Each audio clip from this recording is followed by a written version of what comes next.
All right, so I'm going to try something a little different today. This is going to be a podcast with just me. Matt's not here today. He's at work here right now. I just woke up. I wanted to tell my side of how this CPAP machine is working for me. I've been posting on Instagram about it and doing little updates of my progress because it's not a very simple thing to get onto. You can't just most people aren't just gonna put it on when they go to sleep and bam, be like progress over one night.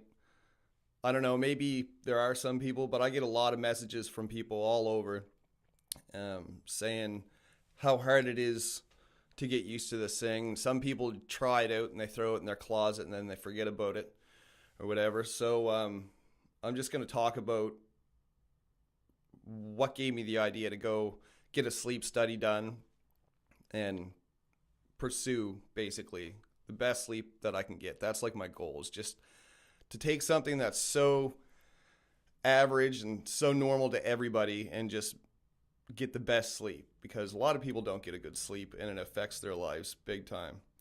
And excuse me, I'm looking at my phone because I basically jotted down a little timeline of stuff that kind of added up to where I am right now. And a little bit jittery from this coffee. Holy jeez, I don't get up and drink coffee first thing in the morning, but I wanted to get this done before I did anything today. I had to work in a little bit too, and I'm not going to guarantee how long this is going to go. So that's great. Yeah. So number one, this isn't the most glamorous thing to be talking about.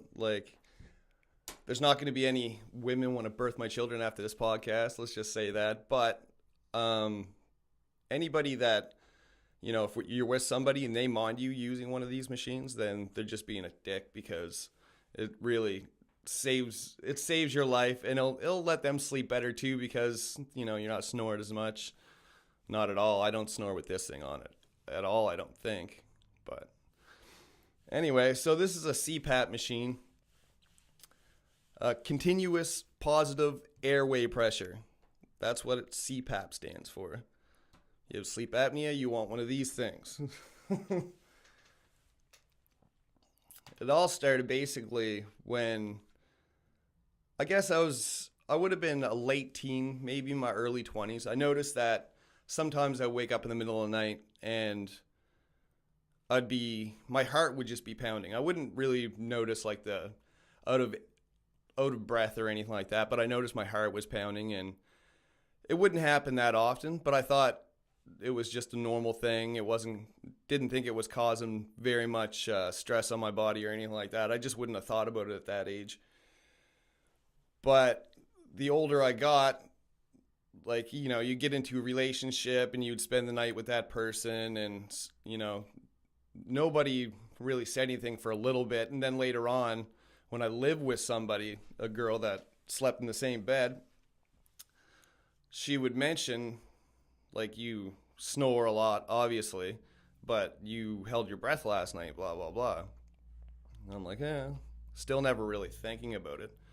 Not thinking about sleep apnea at all. Definitely not. I'd noticed the older I got, the more I noticed, because I would be drinking, alcohol more as I got older and whatever. And that definitely causes a lot of problems. You get like some of the leading up to the apnea. I think for me it was just it's like relaxed throat and nasal passageways that are too narrow. I'm built like a pug on the inside, I think. I live with a girlfriend later on, probably within the last 6 years, and she mentioned to me that I was grinding my teeth and clenching a lot in my sleep. So she's a dental hygienist, so she suggested that I go get a sleep study done and see if I can do something about that. So I went in and got a sleep study done, and I ended up I can't remember what the numbers were on the sleep study. I don't think I've ever got a copy of it, but it was bad enough to give. They were giving me somebody prescribed a mouthpiece. It's like a Somnodent appliance. So it clips into your mouth, like your bottom or your top goes in first, and then you clip the bottom in. Now the bottom has two fangs that kind of come up off of the appliance itself, and they go in front of the top, so they're like stoppers. So if you put your head back, your chin isn't going to sink back because it'll stop. Looks silly here, but anyway, so that helped for a little bit. It needed adjustment very quickly to kind of give it more or take less slack out of my jaw, I guess you would say. And it helps. I wasn't grinding my teeth and I wasn't snoring as bad, but there were still positions that I had to position myself to get a proper sleep to open up my airways. So that was all good. It was just more like a pain in the ass, really. I don't really necessarily I know it's clean, you wash it every time that you had that mouthpiece in, but I don't know, it was breaking and I was just going through it and I just basically felt like crap all the time. And I thought it was kind of normal just to feel sore, and because I've always been a laborer, basically. And so I use my hands a lot. I'm lifting a lot of things. So I'm like, yeah, it comes with the territory. So I just walked around all the time. My legs would be sore all the time. And kind of sometimes I'd be walking around in a fog. It was just not fun. Migraines. I had migraines really bad.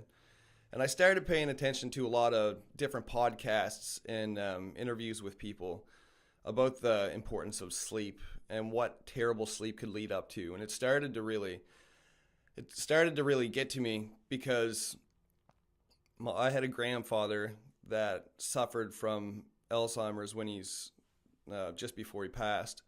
I had people suffer from heart disease in my family, heart attacks, whatnot. A couple people that we work with, they passed away. One guy had a stroke. And so all this stuff, it really gets to me. And if I'm going to be working for a retirement and kind of enjoy life after I work, then, I want to get there. I don't want to pass away before I retire or anything like that. It's pretty sad to see. And it's something so easy. Like this could be like my main problem with a lot of health problems. It's not that I'm unhealthy or anything. Smoked for years, so that doesn't help. Drinking doesn't help. But I eat healthy. I go to the gym, and so I went to get a second sleep study done because this appliance wasn't working that great. So I went in and got my sleep study done. I took the machine home. They gave it to me for a weekend. It was like from Friday to a Monday, rather. And I did the sleep study, and the sleep study went horrible. It took me like 3 nights to get like 5 hours or 6 hours worth of data for them to go off of. But when I went in for the results of this test, sorry, I'm just trying to think of everything here. When I went in for the results of this test, the numbers were crazy. I was waking up 64 times in an hour. My heart rate was up and down, as it does go down, but it was insane. I held my breath for 91 seconds at one point. I can't even hold my breath for 91 seconds. If you're like, hey, hold your breath for 91 seconds right now, I'd be like, can't do it. Probably, if you had a gun to my head, I could do it. But, so I was like, Jesus. So she gave me the machine, this machine right here, and she put it on me, and it wasn't this type of mask at first. It was another mask. I think they're called air pillows. So they go up your nose a little bit, and it goes wraps around, but it's just there's no mouth thing. It's just up your nose. So when I was like, what the hell? And then she turned it on, and it zapped like it just opened up my airways, just sitting there, and I was like, "Ooh!" And I took a deep breath, and I told her, I was like, I haven't had a breath of air up my nose like this since I was like 16 years old. This is insane.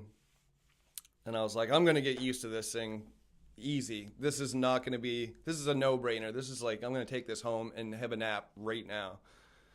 So, which I thought anyway.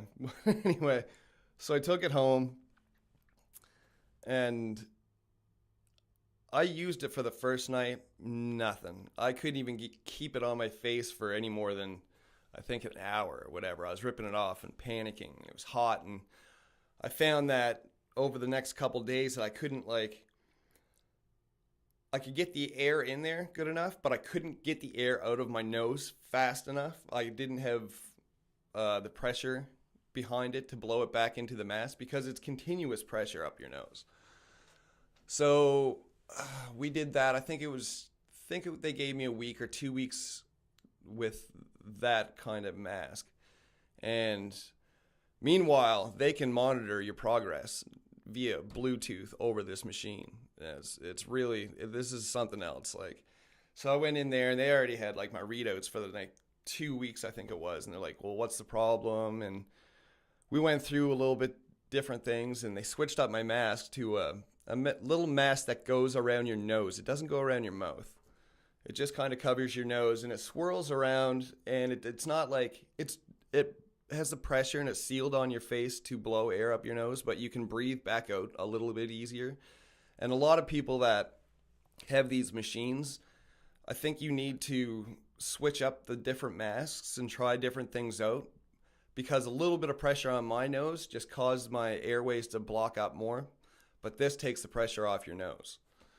And I think a buddy of mine has one also, but that it goes around his mouth, I think. Excuse me, I'm going to take a drink of coffee here. All right. So, yeah, you have to really, there's different hoses. Like this hose here, this is the second hose that they tried. The first hose, it actually heats the air a tiny, tiny little bit before it goes into your face. And that was one of the problems I was having with this also, was that it felt really warm, like I was suffocating, like I was holding a warm, like a warm, wet towel over my mouth, basically getting waterboarded. So I was ripping it off, and I'm telling you, nothing's more frustrating than wanting a good sleep and waking up in the morning and this thing's half off your face, and it's blowing air into your face and whatnot. And it's frustrating, but you got to stick with it. Like anything, like if you're wearing a cast, you hate that cast, and it's like an inconvenience, but you have no choice. That cast is staying on until your bone's broken, or your bone's healed rather. So you just got to kind of suck it up and picture it as something that is a necessity, because that's, there's a lot of people out there that just don't think that way. I've talked to a few people that say, I put it on for 5 seconds, I couldn't use it, and it made me freak out. I threw it in the closet and forgot about it. Now it's a pretty expensive machine to be throwing into the closet, and for what it's doing for you. For example, I had a really good sleep one night. I think I got 6.5 hours sleep. And I consider that a pretty good sleep. I shoot for a solid 7 to 9 hours. 8 hours is what I love to get. That's like the sweet spot. So I got the 6.5 hours one night, and I woke up the next day, and I was amazed. I was like, oh my God, I was so alert. I woke up, I did a post on my Instagram. If you're not following me on Instagram, follow me. It's GDC_1. So I made a post, and I couldn't believe how good I felt. So my day was, all I had to do was go to work and then come home. I could do this again. This is like a treat for me to be able to sleep like this. And I know I'm geeking out right now, and it really is. This might seem like a silly video to some people, but it's like one of the most important things, one of the most biggest impacts on my life I've ever made. So yeah, after I got the good sleep, 6.5 hours, I was like, man, I better get a good sleep like this all the time. So I go back, and then the next night I wouldn't even log an hour on it. I had ripped it off my face and slept with it and snoring and screwing myself up over the night. Woke up mad, so mad, because I had to go the whole day now, dragging my feet. And when you're really, really tired, like I used to be tired before the sleep apnea machine, I would be literally doing my job at work, standing there, falling asleep, like literally nodding off and catching myself when I went off balance a little bit. Um, go for long drives. It's not that I was falling asleep behind the wheel or anything like that. I would never let it get to that extreme, but it was not good. Like, you're definitely not alert and you're floating through a cloud. So anyway, it was important that I need this good sleep.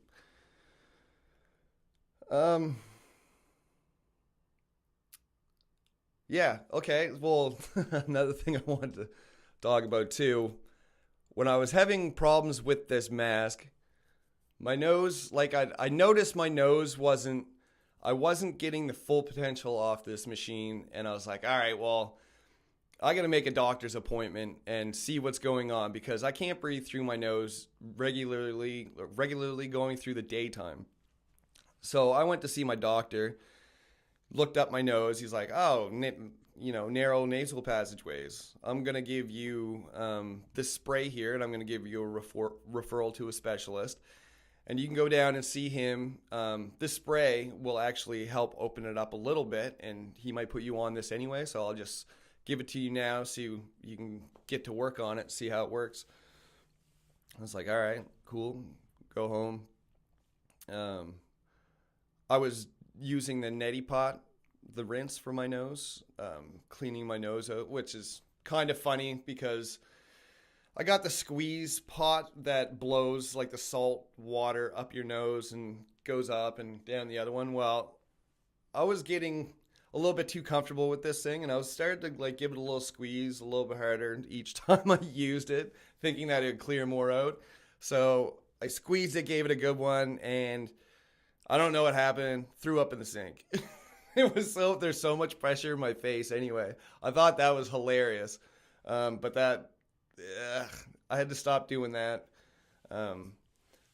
This spray that the doctor gave me, you just blow your nose, hit it, blow your nose after about 5 minutes, and it opened me up really good. So after I did that, I'm logging like 8 hours in on this machine. And it is just the best feeling in the friggin' world. It's like walking outside on a really kind of crisp fall day, and you take a deep breath and you're like, oh yeah. Well, that's what your sleep is like. After like 8 hours, you wake up and you're all good. Your allergies change a little bit with this machine too. If anybody has allergies, it does help you out. You're breathing through a filter. I don't know if that has the reason. There's water. There's a water chamber in here too, so it's just great. You're breathing in nice, moist air. Anyway, this is getting a little strange. Yeah, this is weird having nobody here to bounce anything off of, and I'm looking at a camera, but I'm also looking all around the room, and so bear with me. This is like the first solo podcast I think I've done. Yeah, I don't think I put one out yet. I've done all kinds of little podcasts in my car driving to work, but nothing like this.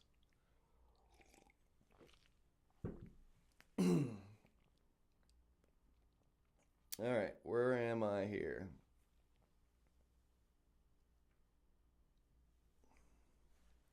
That pretty much sums it up, actually. I thought I had more. I just blazed through that kind of quickly. All right, well, anyway, the doctor said, he asked me why I kind of went through and did this. And this is basically why I got the sleep study done. And this is basically the reason why. Like everything that I just talked about, this happened years ago, started happening years ago, and it got to the point where I just started paying attention more. And I guess the point of this podcast would be like, just pay attention to your body. If you think something's wrong, go check it out. There's always help out there. I know this thing's gonna make a huge impact, and I'm still waiting for my appointment for my specialist. So I'm gonna go up there, and if he gives me an option whether I can continue this spray every day or get the operation, I'm gonna go with the operation for sure. Because the older I get, the looser everything gets. Gravity takes its toll, and I think things are just going to start like clouding out. Not like I'm going to get like too freaking weird looking, but I figure everything gets looser in your face and everything, more relaxed. So I'm just going to get the surgery if there is a surgery available, and hopefully that can help a lot of it. And I want to be able to use this to its full potential, because it's silly to be paying this money for it. I think that costs like $2,500. There's a company actually somewhere in Nova Scotia that refurbish used machines and sell them at a cheaper price. So there's always options for people, which is always good. All right. Well, I'm also show you. All right. People think that these are loud. When I talk to anybody about these, they're always like, "Oh, is it loud? It keeps you up. My mother has kept her up or whatever." I'm going to show you how loud this thing is. And I'm not going to move the microphone. Maybe I'll move this a little closer. But I'll just turn it on to let you hear it.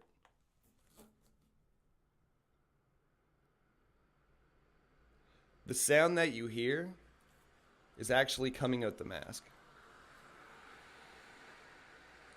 And it's just blowing. Right now it's blowing air steadily this strong because it's on a setting. And what it does, it basically gets used to you breathing. I think it's called ramping up.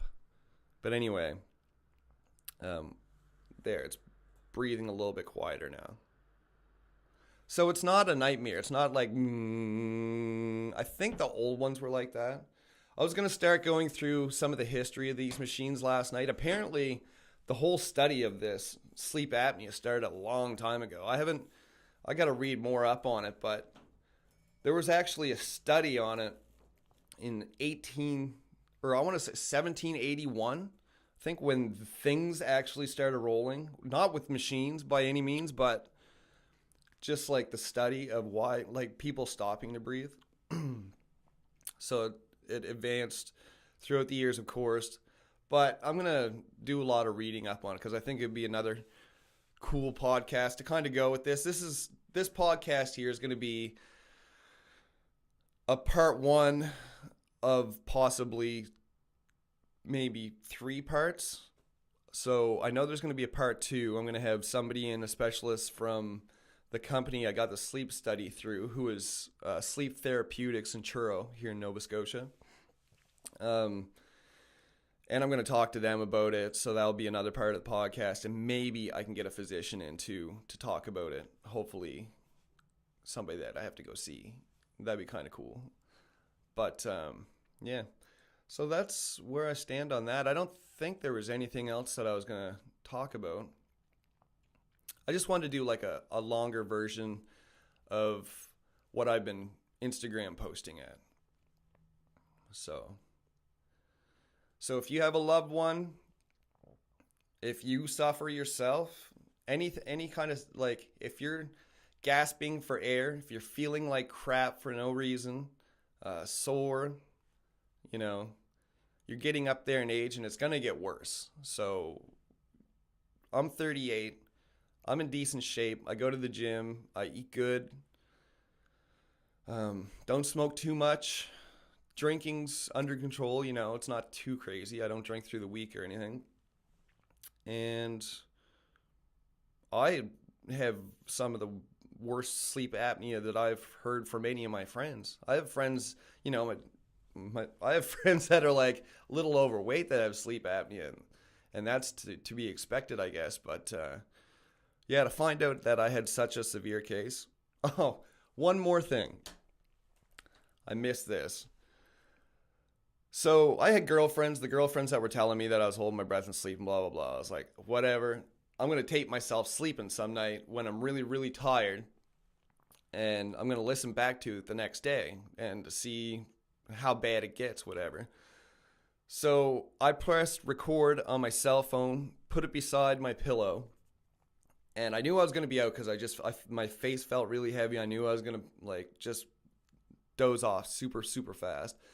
So I put the phone beside the pillow and I fall asleep. And at first you could hear like within the first like 3 minutes, you could hear me go. And then as the minutes went by, that breath started to do that one. And then by like 7 or 8 minutes into it, I'm just like the worst snoring monster Satan noise that you ever heard. And it creeped me right out. But the thing that really creeped me out, kind of surprised me actually, was something in the background dropped and hit the floor. And it wasn't even that big of a sound like on the phone. It might have been louder, a little bit louder like in real life, whatever. But as soon as it hit the floor, I snapped up, stopped it, and I was like, oh. And I shut my phone off. And I didn't even think I was snoring. So I was like, it didn't work, whatever. Yeah, it worked. And it just goes to show, like, you might be snoring your friggin' head off and it's not waking you up. But that's keeping you in a really, really light sleep. Like, you're not really sleeping. You're not continuing, like, a sleep cycle. Like, it keeps on breaking up your sleep cycle. That's what I'm actually going to talk about with the representative from this company. But yeah, anyway, so I listened to that, and that was a perfect reason. Even if I wasn't going to go listen to anybody else, I was like, holy cow, that was me. And I didn't even know that. It's like somebody sleeping. It's like I'm sleeping with the devil. All right.